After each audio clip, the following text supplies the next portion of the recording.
Hello everybody. Kolkata के RG Kar medical college में जो हादसा हुआ, ये अब हम में से किसी से भी छुपा हुआ नहीं है। और इस हादसे के बाद बहुत सारे प्रोटेस्ट देखे गए। इन सभी प्रोटेस्ट में एक यूनानिमस डिमांड थी, लोगों के अंदर एक आक्रोश, एक गुस्सा था कि क्या हमारा law enough provisions lay down करता है। अगर हमारे समाज में ऐसा कोई ग्रेव हीनियस एक्ट होता है, प्रोविजंस होने के बाद भी क्या उस विक्टिम की फैमिली को या उस विक्टिम को हम जस्टिस दे सकते हैं। जब ये हादसा हुआ, पेरेंट्स को बच्ची को देखने नहीं दिया जा रहा है। बहुत सारी चीजें ऐसी हुई जिसके अंदर हम नहीं जाएंगे, बट जो डिमांड थी वो थी लॉ की। व्हाट अबाउट द पनिशमेंट्स, क्या कोई कानून है। और कुछ इसी मामले में आज का वीडियो मैं आपके सामने लेके आई हूं। वेस्ट बंगाल की असेंबली ने एक बिल पास किया है known as the Aparajita bill, जिसके अंदर बहुत सारे ऐसे प्रोविजंस ले डाउन किए हैं। ये वेस्ट बंगाल का एंटी रेप बिल है। चलिए इस वीडियो के अंदर हम डिस्कस करेंगे क्या प्रोविजंस हैं। बहुत इंपॉर्टेंट है ये आपके एग्जाम पॉइंट ऑफ व्यू से भी और आपकी नॉलेज के लिए भी। सबसे पहले तो बंगाल असेंबली ने यूनानिमसली यहाँ पे पास किया है अपराजिता बिल फॉर विमेन सेफ्टी। और मैं आपको बता दूं, ये जो बिल है ये 5 सितंबर 2024 को इफेक्ट में आने वाला है। बहुत सारी इसकी प्रोविजंस है, जैसे कि 21 दिन के अंदर इन्वेस्टिगेशन कंप्लीट होना। यहाँ पे आप देखेंगे women officers in rape investigations को लीड करें। ये कुछ बड़े प्रोविजंस है, आइए इनको डिस्कस करते हैं। सबसे पहले यहाँ पे एक बात मैं आपको क्लियर करना चाहती हूँ कि ये जो बिल पास किया गया है ना, बंगाल में अलग पॉलिटिक्स एक्चुअली चल रही है जिसके अंदर हम नहीं जाना चाहेंगे, बट ये बिल जो है ये डायरेक्ट रिस्पॉन्स है। जो ये हादसा हुआ आरजेकर मेडिकल कॉलेज में, मैं आपको बता दूं, ये उसका एक डायरेक्ट इंपैक्ट रहा। जैसे कि हमें याद है जो ब्रूटल रेप हुआ था, गैंग रेप निर्भया का, उसके बाद हमने देखा क्रिमिनल लॉ में बहुत सारे ऐसे चेंजेस किए गए सीआरपीसी और आईपीसी के अंदर। We have seen it already 2013 में, जो उसके बाद 18 में भी अमेंडमेंट हुए। फिर ये वेस्ट बंगाल का बिल जो हम देख रहे हैं इस हादसे के बाद जो पास किया गया है, इसके प्रोविजंस की दोस्तों बात करेंगे। Death penalty for rape. अगर विक्टिम को यहां पे या तो मार दिया या विक्टिम को आपने वेजिटेटिव स्टेट में छोड़ दिया है आफ्टर द रेप, तो बिल यहां पे प्रपोज करता है capital punishment for those who are convicted of rape. अगर उनके एक्शन से, उनके रेप से यहां पे विक्टिम की डेथ होती या वो वेजिटेटिव स्टेट में चली जाती। Time bound investigations and trials. सबसे इंपॉर्टेंट इसका फीचर ये है कि रेप केसेस को आपको 21 दिन के अंदर कंक्लूड करना है। वी ऑल से justice delayed is justice denied. तो यहां पे इसको प्रायोरिटी दी गई कि भाई रेप केस हुआ है, ग्रेव हीनियस ऑफेंस हुआ है, 21 दिन के अंदर कंप्लीट करो इनिशियल रिपोर्ट से। This is a substantial reduction from the previous. पहले क्या था, 2 महीने की डेडलाइन थी, 2 महीना 60 दिन लोगों के। आज को हम लोग ने अभी हफ्ता भर पहले हम लोग बात कर रहे थे, हम लोग खड़े थे, आज को हम लोग के दिमाग से निकल रहा है। This is a human nature. What about the family, what about the victim. हम कैसे भूल सकते हैं। 60 दिन बहुत होते हैं, ये उस इन्वेस्टिगेटर के लिए भी बहुत है भूलने के लिए। हालांकि the machinery works in a different way,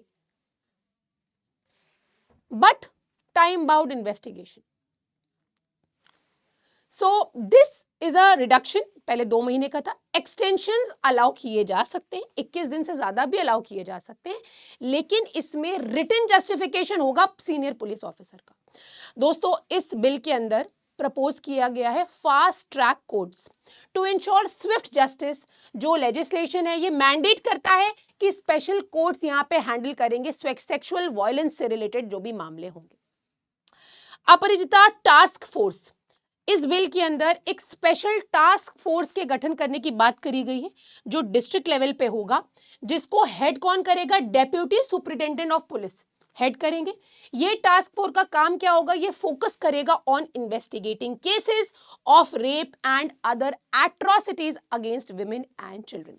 moving forward, strict penalties for repeat offenders. Who are repeat offenders, जो एक से अधिक बार ऑफेंस कमिट करते हैं।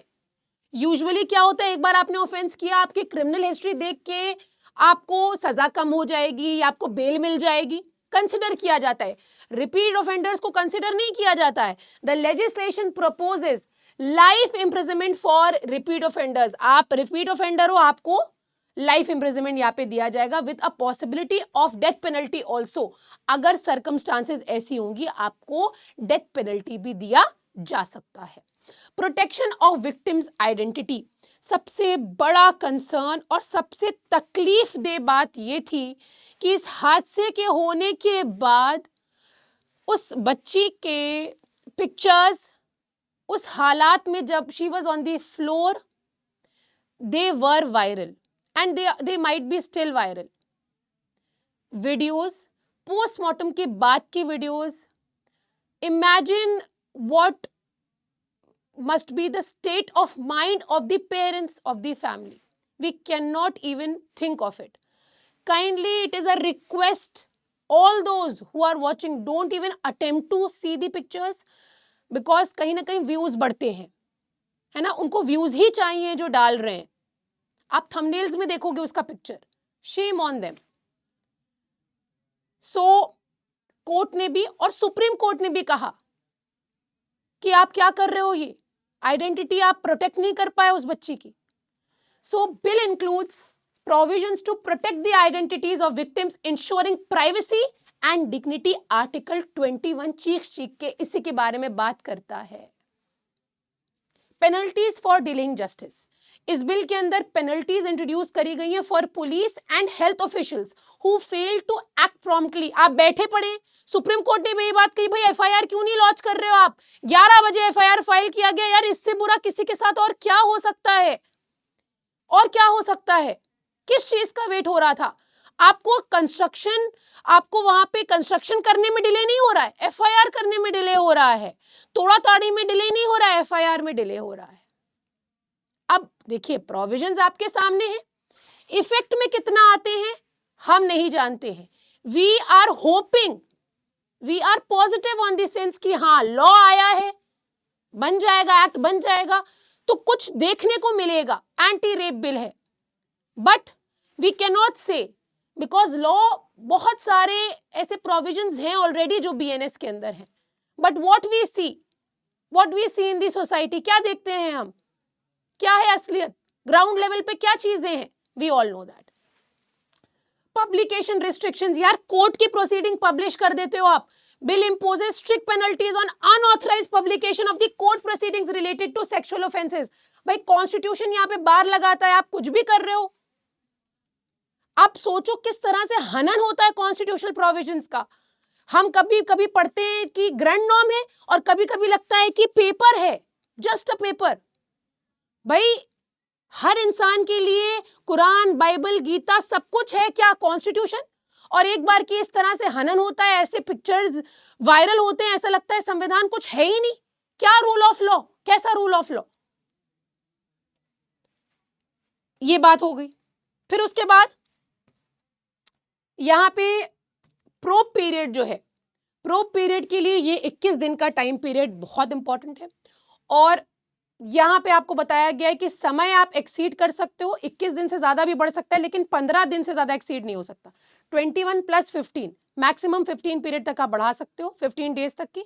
और उसके लिए भी आप रीजंस रिकॉर्ड करोगे इन राइटिंग, केस डायरी में। जो केस डायरी होती है सेक्शन 192, अब चेंज हो गया ना बीएनएसएस में, पहले सीआरपीसी के अंदर। So these are the provisions and I and the whole of the country is here hopeful कि भाई इसका इम्प्लीमेंटेशन होगा, इफेक्ट में आएगा और कुछ प्रभाव दिखेगा।